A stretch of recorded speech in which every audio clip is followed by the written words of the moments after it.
Assalamualaikum warahmatullahi wabarakatuh. Alhamdulillahirabbil alamin.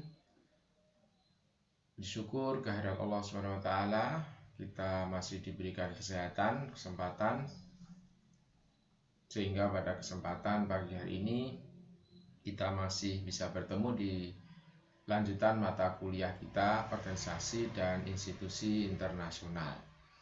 Saudara-saudara semua, saya sangat senang bisa ketemu dengan kalian untuk hari ini membicarakan tentang bagaimana peranan organisasi internasional di dalam isu ekonomi dan perdagangan dunia.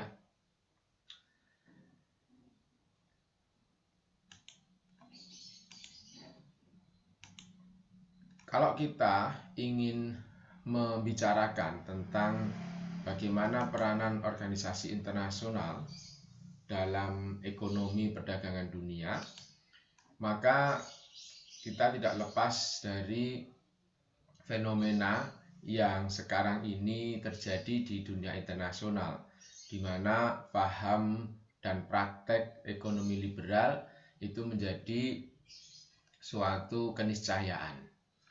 Nah, seiring dengan interaksi perdagangan, investasi, dan kemudian kegiatan-kegiatan ekonomi lainnya di dunia internasional, maka kita bisa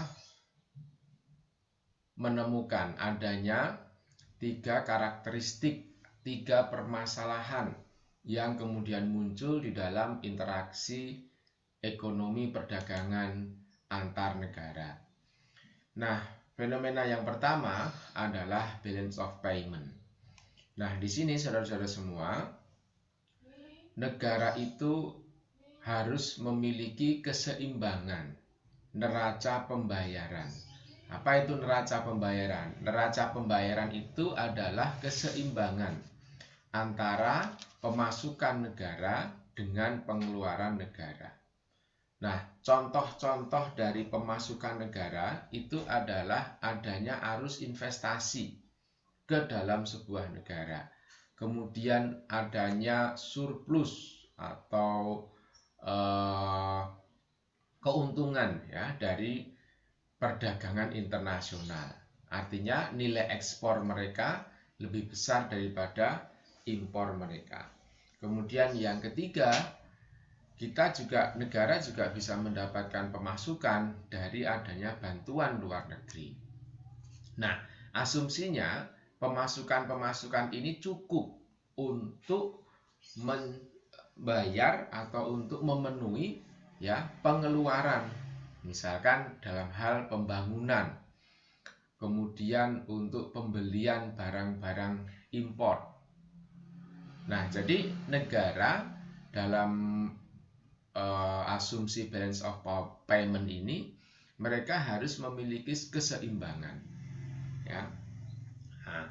Nah, yang terjadi di banyak negara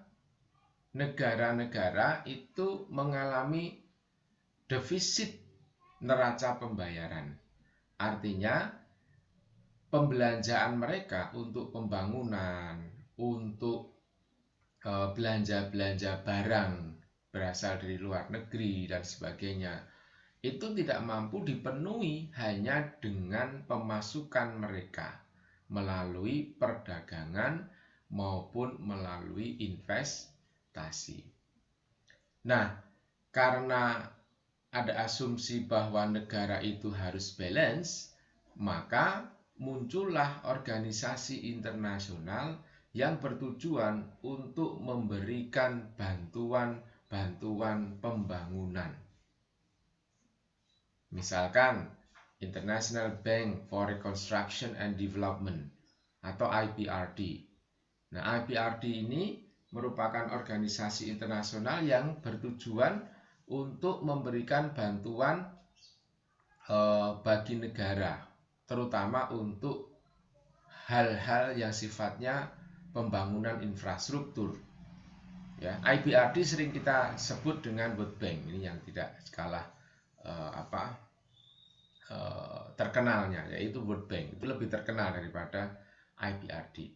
Nah, kemudian Contoh lainnya misalkan Asian Development Bank atau Islamic Development Bank. Nah, itu adalah organisasi-organisasi internasional yang sebenarnya mereka dibangun karena adanya kebutuhan dari negara untuk mendapatkan bantuan pembangunan. Untuk apa? Untuk menjaga ya balance of payment.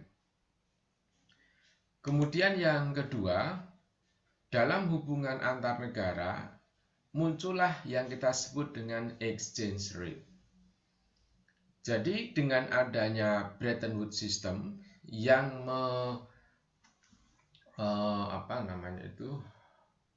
menghadirkan sebuah rezim mata uang, ya, rezim mata uang.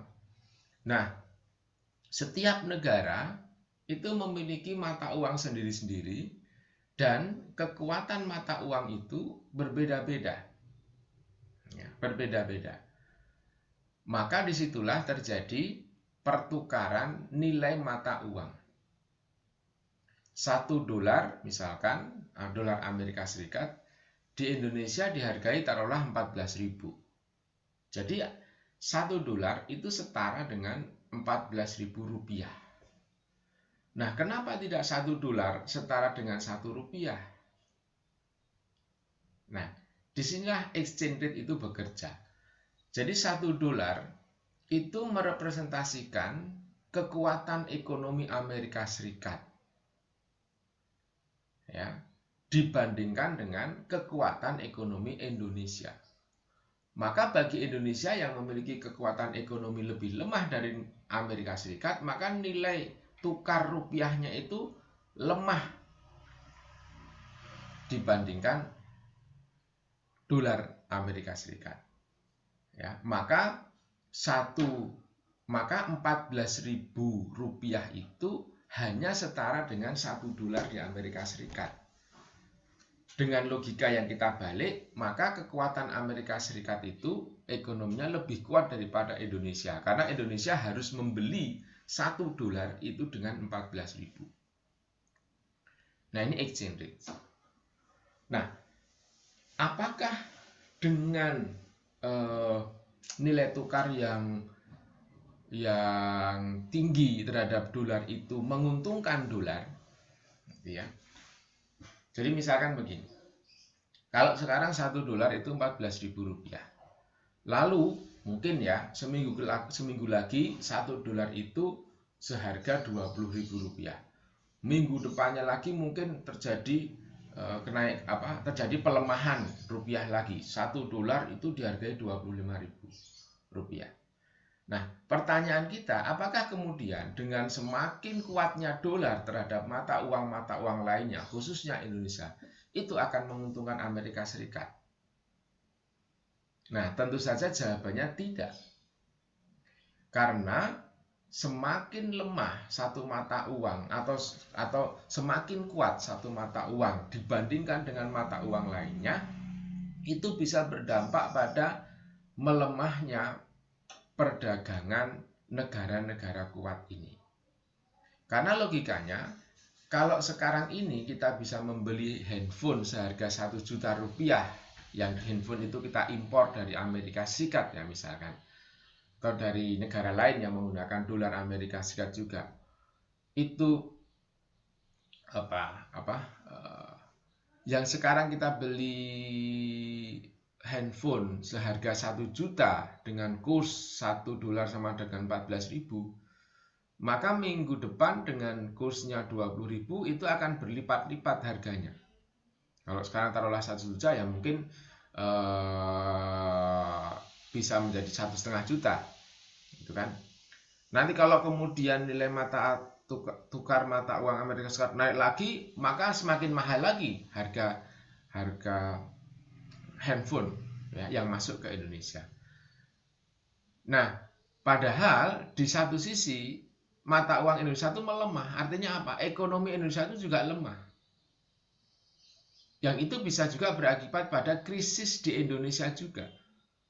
Sehingga kekuatan daya beli masyarakat itu menjadi turun. Nah, kalau nilai harga barang naik, kemudian kemampuan masyarakat Indonesia membelinya lemah, maka barang itu nggak laku. Nah, kalau handphonenya nggak laku, yang rugi itu juga adalah si produsen. Dalam hal ini mungkin Amerika Serikat dan negara-negara maju lainnya. Ya. Nah, satu contoh yang terjadi di era modern ini adalah dengan adanya krisis moneter di tahun 1997, 98, 99, gitu ya. Di mana pada kurun waktu itu nilai tukar mata uang rupiah dan juga mata uang lainnya di Asia Tenggara itu melemah dibandingkan dolar Amerika Serikat. Kita terjebak dalam krisis moneter yang hebat. Nah, di situ tidak ada negara kuat ya, maju ya, yang kemudian membiarkan udahlah biarin Indonesia dalam krisis moneter. Toh tidak ada hubungannya dengan kita, dengan negara-negara lain, dengan negara-negara besar. Nah, tidak seperti itu logikanya. Justru malah negara-negara besar, termasuk IMF, International Monetary Fund, itu buru-buru membantu Indonesia supaya mereka tidak bangkrut. Karena dengan bangkrutnya Indonesia, itu akan membawa dampak buruk terhadap perekonomian dunia. Ya. Nah, jadi stabilitas, nah ini kuncinya, stabilitas nilai tukar mata uang itu harus dijaga benar supaya tidak kemudian satu kuat, satunya lemah banget begitu. Nah, untuk menjaga stabilitas nilai tukar mata uang, maka kita dunia internasional ini sepakat untuk mendirikan International Monetary Fund atau IMF, yang dia berusaha membantu untuk memberikan bantuan-bantuan pada sektor keuangan atau moneter. Ya, nah ini exchange rates. Nah, yang ketiga, fenomena perdagangan internasional itu memunculkan adanya tariff and other barriers to tariff or to trade, Ya. Jadi negara-negara sebelum munculnya WTO, ya, sebelum kita diatur dengan rezim perdagangan bebas dunia, itu negara saling memberikan tarif untuk apa? Memproteksi pelaku usaha atau barang produksi dalam negeri. Jadi misalkan nih, kita dengan Jepang, dengan Amerika, ya, kita ini Indonesia memberikan tarif masuk bagi produk-produk otomotif yang berasal dari Jepang, Amerika Serikat, Korea Selatan, dan sebagainya. Nah,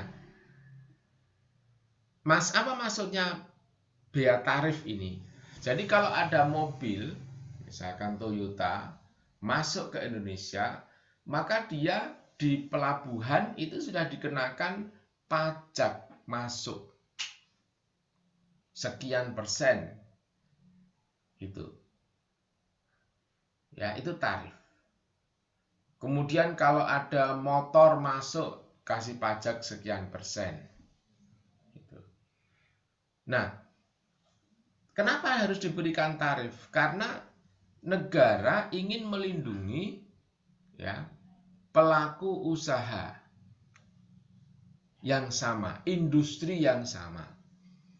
Selain itu, negara juga punya keinginan untuk mendapatkan pemasukan dari adanya perdagangan antar pelaku usaha antar negara ini, antar bisnismen kedua negara ini. Nah, tapi menurut pandangan liberal, pengenaan tarif itu justru merugikan konsumen. Yang untung negara, tapi yang rugi adalah konsumen dan juga produsen. Karena misalkan ya, kalau ada mobil masuk ke Indonesia dengan harga taruhlah gampang 100 juta. Kemudian dia dikenakan pajak masuk misalkan 10%, berarti harganya sampai di pelabuhan itu 110 juta. belum nanti masuk ke importirnya, kemudian masuk ke dealernya, masuk ke, artinya ada kemudian bertambah, ada dana tambah, biaya tambah. Belum kemudian ada pajak terhadap barang barang mewah misalkan begitu.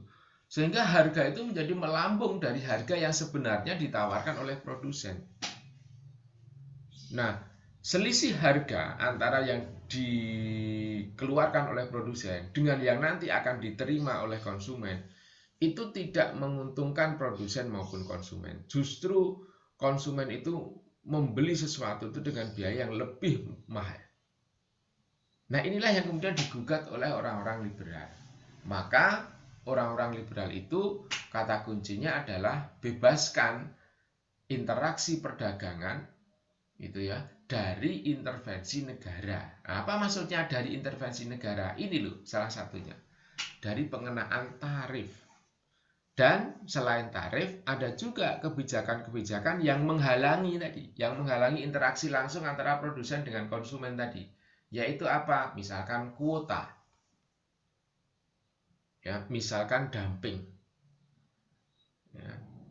Nah, ini juga tidak diperkenankan oleh paham ekonomi liberal.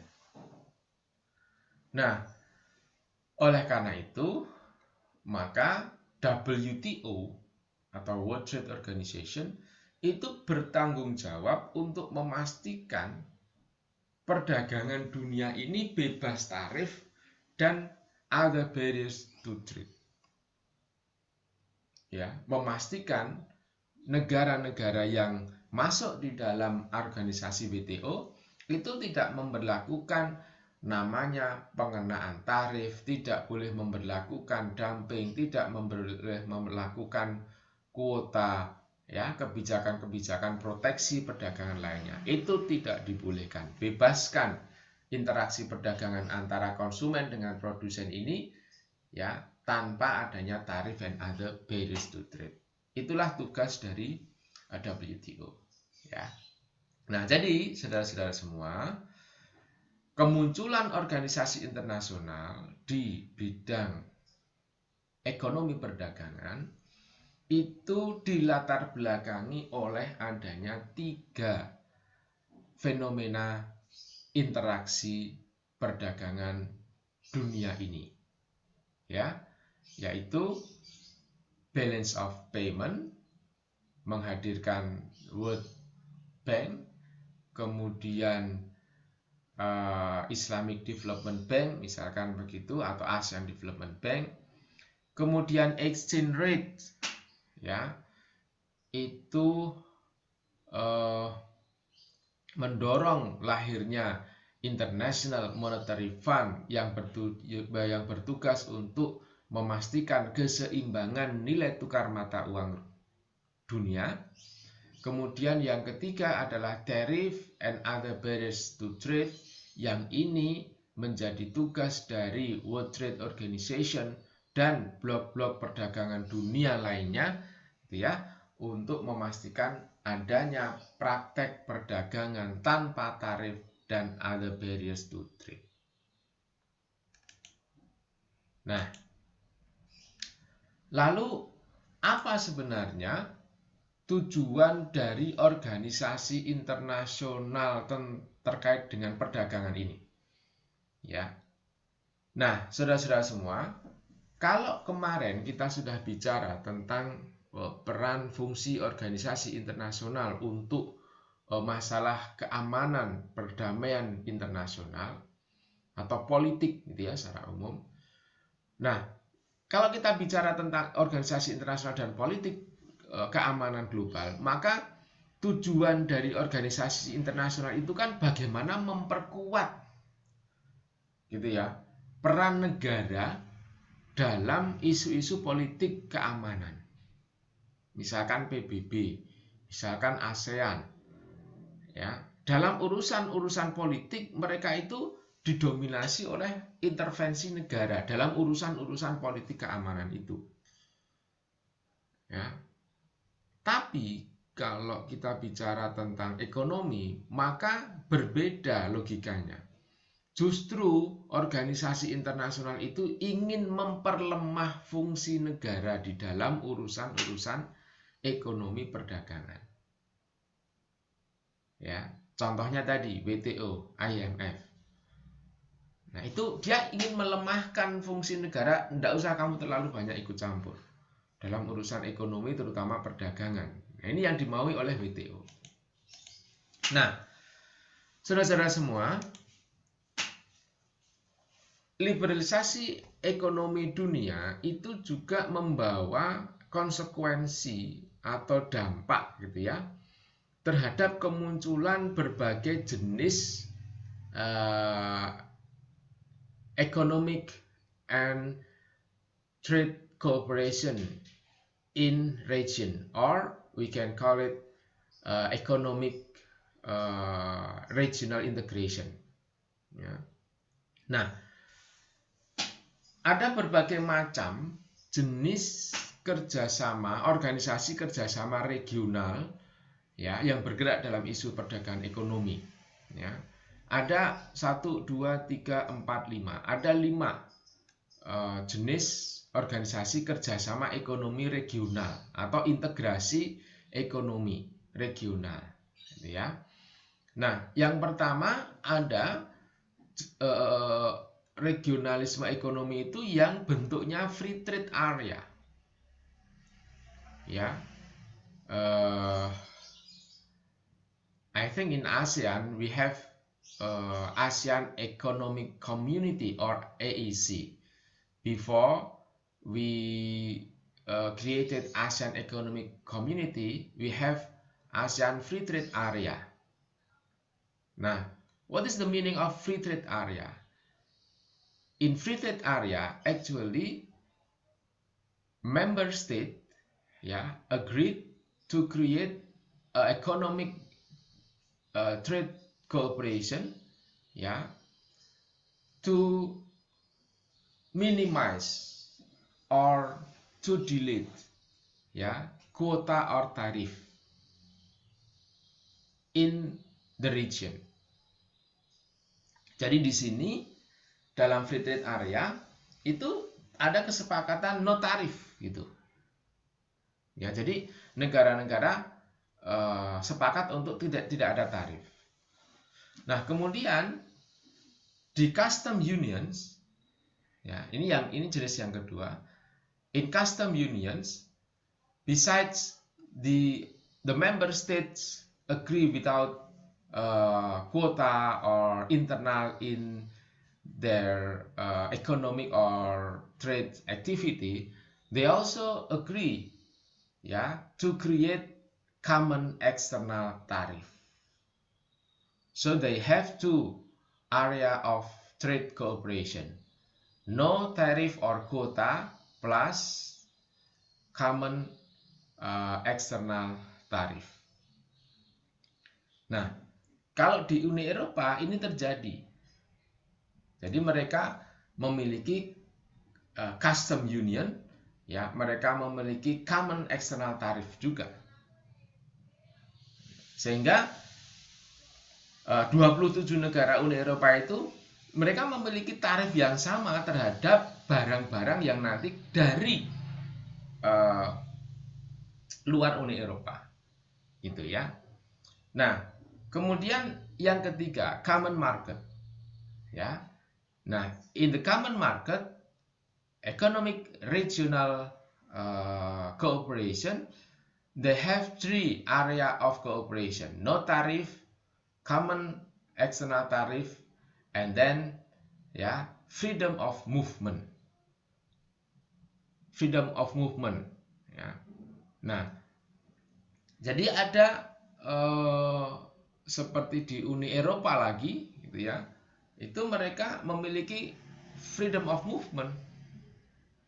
Jadi pergerakan tenaga kerja, pergerakan uang, atau pergerakan modal secara umum itu tidak lagi kemudian dibatasi oleh kebijakan-kebijakan negara. Nah, ini yang ketiga. Lalu yang keempat adalah economic unions. Ya.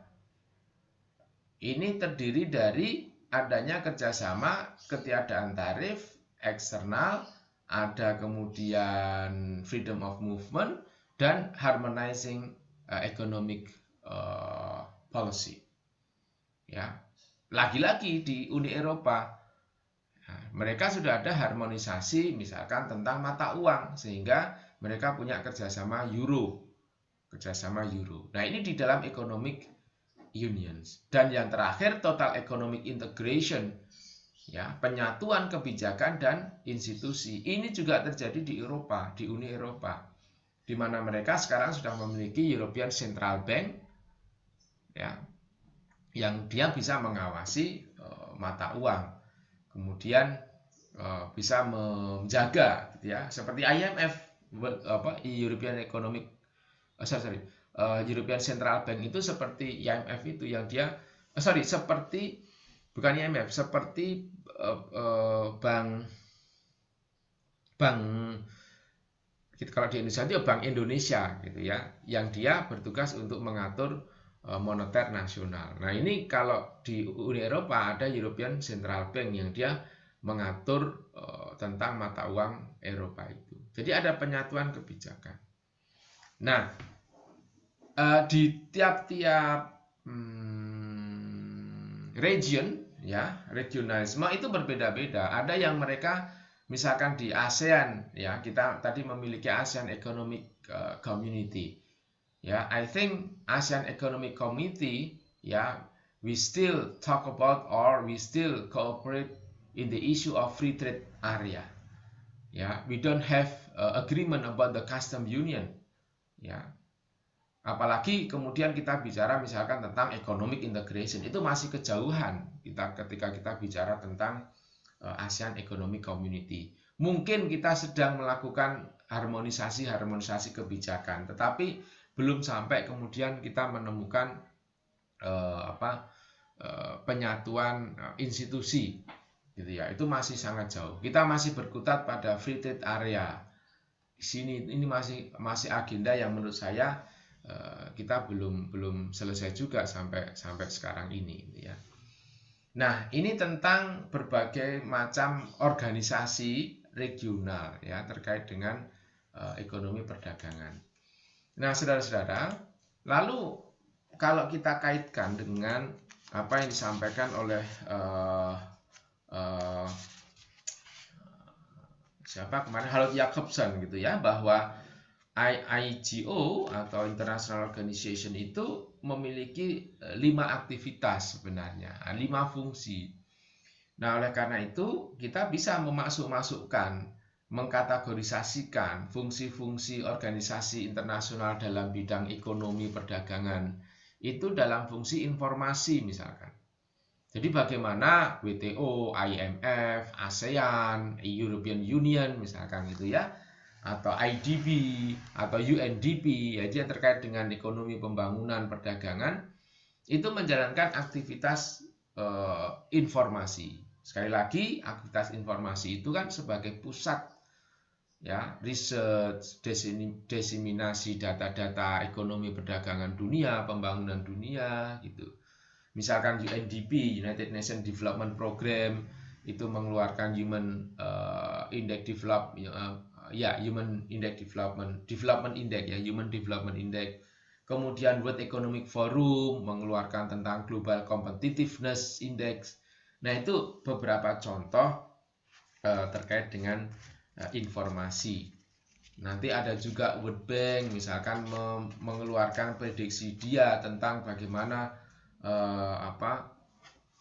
kondisi perekonomian dunia, atau WTO memprediksi besok tahun depan perdagangan dunia seperti apa. Nah, itu adalah fungsi-fungsi informasi, ya. Nah, lalu yang kedua ada juga fungsi normatif, ya, normative function. Di sini international organization, ya, create some normative or some statement, ya, terkait dengan misalkan lingkungan. Nah, maka misalkan di konferensi bumi di Rio de Janeiro, Brasil tahun 1992 itu, ya, UN kemudian mengeluarkan satu rezim yang namanya sustainable development. Jadi aktivitas ekonomi, perdagangan, pembangunan itu tidak boleh lepas dari isu-isu keberlanjutan.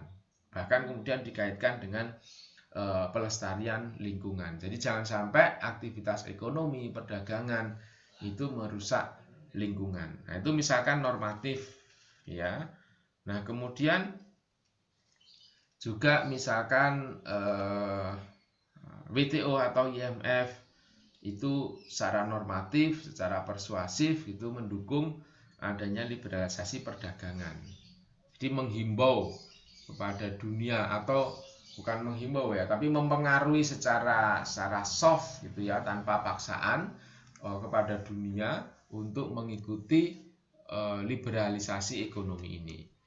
Kemudian ada juga fungsi pembuatan regulasi. Nah, ini dimainkan oleh WTO, IMF. Mereka punya kekuatan untuk mengeluarkan rezim ya, aturan main, regulasi perdagangan bebas dan juga moneter.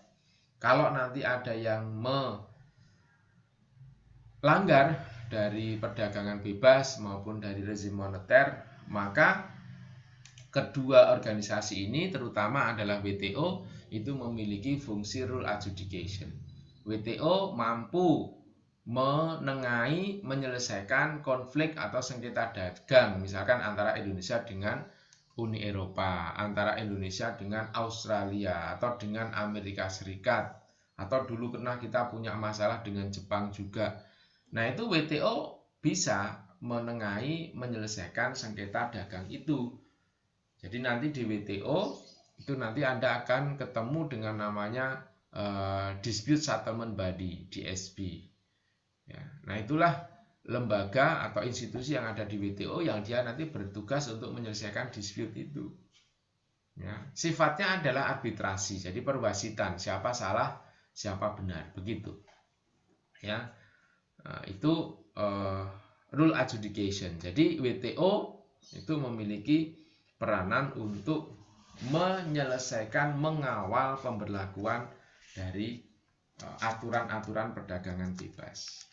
Dan yang terakhir adalah operasional, seperti IDB, itu dia memberikan bantuan keuangan langsung kepada negara-negara untuk pembangunan infrastruktur ya. Kemudian nanti UNDP memberikan bantuan-bantuan untuk pembangunan, terutama pembangunan manusia. Nah, jadi ini yang sifatnya kemudian pemberian bantuan secara langsung, baik itu sumber daya keuangan ya, maupun bantuan-bantuan teknis ya. Misalkan IMF itu juga dia bisa melakukan bantuan operasional dengan memberikan technical assistance ya kepada Indonesia, misalkan bagaimana caranya mengatasi krisis moneter yang terjadi. Itu namanya bantuan atau fungsi secara operasional. Nah, jadi teman-teman semua, saya simpulkan bahwa peranan organisasi internasional di dalam urusan ekonomi perdagangan itu memiliki tujuan untuk bagaimana meminimalisir peran pemerintah dalam urusan perdagangan ekonomi internasional. Kehadiran organisasi internasional dalam isu ekonomi perdagangan dunia itu dipicu minimal oleh 3 hal. Yang pertama, kebutuhan untuk menjaga balance of payment antar negara. Yang kedua, untuk menjaga keseimbangan atau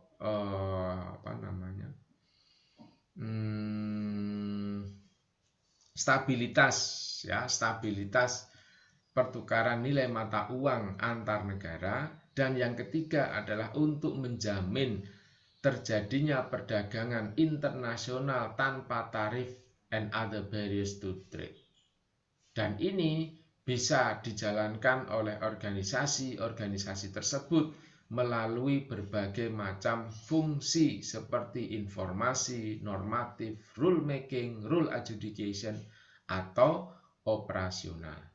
Demikianlah penjelasan saya terkait dengan peranan organisasi internasional dalam isu ekonomi dan perdagangan. Terima kasih. Assalamualaikum warahmatullahi wabarakatuh.